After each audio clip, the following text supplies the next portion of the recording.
बिस्मिल्लाहिर्रहमानिर्रहीम। अस्सलाम वालेकुम। आज की रेसिपी है बादाम खजूर बनाने के लिए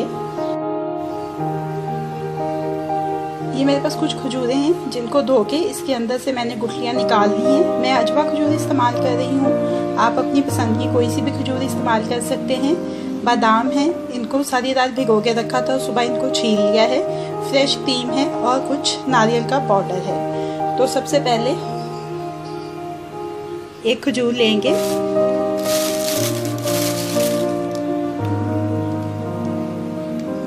और इसमें क्रीम डालेंगे। क्रीम डालने के बाद इसमें ये बादाम लगाएंगे। ऐसे अपनी सारी खजूरें तैयार कर लेती हैं। सारी खजूरों में क्रीम और बादाम डाल लिए हैं।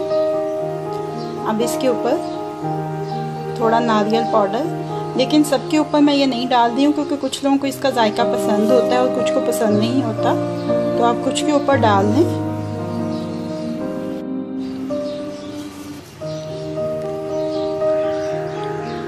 बादाम खजूर तैयार हो गई है। बादाम खजूर को सर्विंग प्लेट में शिफ्ट कर लिया है। अब ये रेडी टू सर्व है।